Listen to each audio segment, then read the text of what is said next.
প্ৰধানমন্ত্ৰী আৱাস যোজনা চৰকাৰে BPL ঘৰৰ গুৰুত্বপূৰ্ণ আপডেট লৈ আহিছোঁ।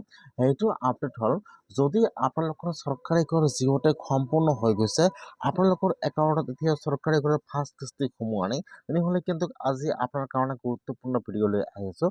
যিহেতু আজিৰ পৰা চৰকাৰী ঘৰৰ ফাৰ্ষ্ট কিস্তি সোমোৱা আৰম্ভ হৈ গৈছে, সেইকাৰণে যদি আপোনালোকৰ জিঅ'টেক সম্পূৰ্ণ হৈ গৈছে, কেনেকুৱাকৈ আপোনালোকে চেক কৰিব যে আপোনালোকৰ নামটো ভেৰিফাই হৈছে নে হোৱা নাই, আৰু আপোনালোকৰ একাউণ্টত চৰকাৰী ঘৰৰ ফাৰ্ষ্ট কিস্তি সোমাইছে নে সোমোৱা নাই, কেনেকুৱাকৈ আপোনালোকে আপোনাৰ নিজৰ মোবাইলৰ পৰা চেক কৰিব। মই আজি এইটো ভিডিঅ'ত আপোনালোকক সম্পূৰ্ণ প্ৰচেছ দেখুৱাই দি আছোঁ, চাই লওক। আৰু যদি আপোনালোকে মোৰ চেনেলত নিউ হয়, মোৰ চেনেলটো ছাবস্ক্ৰাইব কৰি ৰাখি দিব। কেনেকুৱাকৈ আপোনালোকে চৰকাৰী ঘৰৰ ইনষ্টলমেণ্টটো চেক কৰিব, মই আজি এইটো ভিডিঅ'ত আপোনালোকক সম্পূৰ্ণ প্ৰচেছ দেখুৱাই দি আছোঁ, চাই লওক। এতিয়া আপোনালোকে ফাৰ্ষ্ট এইটো অপশ্যনত আহিব লাগিব। আপোনালোকে PMAY লিখি চাৰ্চ কৰি দিব। এতিয়া কিন্তু আপোনাৰ ওচৰত অফিচিয়েল ৱেবছাইটটো অপেন হৈ যাব এনেকুৱাকৈ। মই কিন্তু আপোনাৰ সুবিধাৰ কাৰণে ৱেবছাইটৰ লিংকটো মোৰ ডিছক্ৰিপশ্যনত দি দিছোঁ। আপোনালোকে ডাইৰেক্ট ক্লিক কৰি ফাৰ্ষ্ট এইটো অপশ্যনত আহি যাব। অহাৰ পিছত ইয়াত চাব 2 নম্বৰত দিয়া থাকিব আৱাস শ্বপ।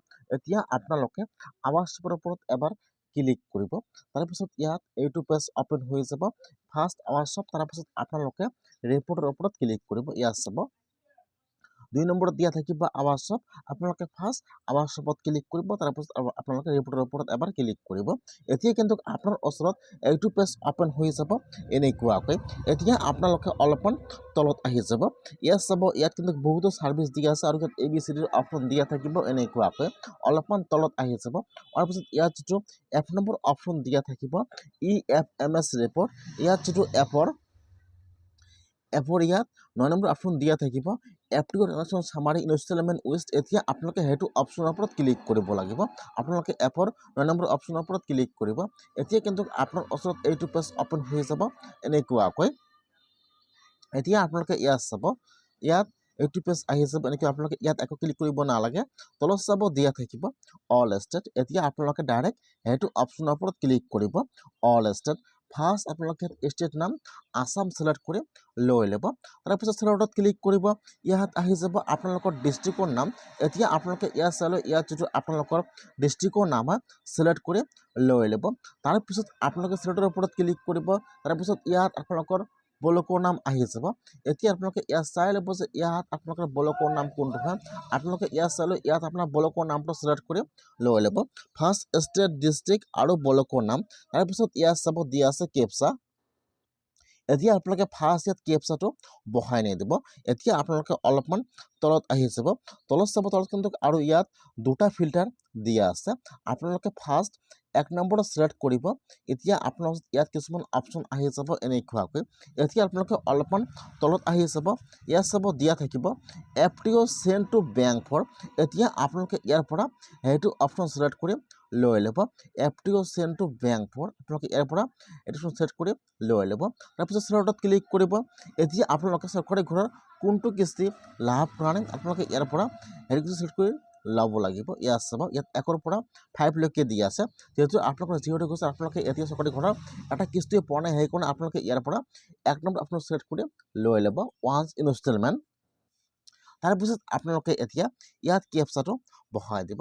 যি কেপচা আহে ইয়াত কেপচাটো বহাই দিব। কেপচাটো বহাই দি আপোনালোকে এতিয়া 4 নম্বৰৰ ওপৰত ক্লিক কৰিব। যেতিয়া আপোনালোকে কেপচাটো বহাই দি 4 নম্বৰৰ ওপৰত ক্লিক কৰিব, এতিয়া কিন্তু আপোনাৰ ওচৰত চৰকাৰী ঘৰৰ লিষ্টটো ইয়াত আহি যাব এনেকুৱাকৈ। ইয়াত আপোনাৰ ডিষ্ট্ৰিক্টৰ নাম আহি যাব আৰু ইয়াত আপোনাৰ ব্লকৰ নাম আহিব আৰু ইয়াত আপোনালোকৰ FTO নম্বৰ আহি যাব। এতিয়া আপোনালোকে ইয়াত চাই ল'ব যে ইয়াত আপোনাৰ ঘৰৰ FTO নম্বৰ কোনটো হয়। ইয়াত যিটো আপোনালোকৰ ঘৰৰ FTO নম্বৰ আপোনালোকে ইয়াত চাই ল'ব। ইয়াত চাই লৈ এতিয়া আপোনালোকে আপোনাৰ FTO নম্বৰৰ ওপৰত ক্লিক কৰিব লাগিব। ইয়াত চাব, আপোনালোকে ইয়াত চালে, ইয়াত যিটো আপোনাৰ ঘৰৰ FTO নম্বৰ আছে, এতিয়া আপোনালোকে আপোনাৰ ঘৰৰ FTO নম্বৰৰ ওপৰত ক্লিক কৰিব। যেতিয়া আপোনালোকে FTO নম্বৰৰ ওপৰত ক্লিক কৰিব, এতিয়া কিন্তু আপোনাৰ ওচৰত চৰকাৰী ঘৰৰ আপোনাৰ পঞ্চায়তৰ লিষ্টটো ইয়াত অপেন হৈ যাব বা আপোনালোকৰ নামটো ইয়াত আহি যাব এনেকুৱাকৈ। ইয়াত চাব আহি যাব এনেকুৱাকৈ। ফাৰ্ষ্ট আহি যাব আপোনালোকৰ পঞ্চায়তৰ নাম, ইয়াত আপোনালোকৰ ভিলেজৰ নাম আহি যাব আৰু ইয়াত আপোনাৰ ঘৰৰ ID নম্বৰ আহি যাব আৰু ইয়াত আপোনালোকৰ ফুল নেম আহি যাব আৰু তাত যিটো আপোনালোকে বেংকৰ একাউণ্ট জমা কৰিছিল ইয়াত বেংকৰ নামটো আহি যাব আৰু ব্ৰাঞ্চৰ কোড নম্বৰটো আহি যাব আৰু আপোনালোকৰ একাউণ্টত কিমান টকা সোমাইছে ইয়াত এমাউণ্টটো আহি যাব আৰু এই ফলত ডেটটো আহি যাব। যিসকলৰ জিঅ'টেক সম্পূৰ্ণ হৈ গৈছে, যিসকলৰ একাউণ্টত চৰকাৰী ঘৰৰ পইচা সোমাই গ'ল, এতিয়া আপোনালোকে এনেকুৱাকৈ চেক কৰিব লাগিব।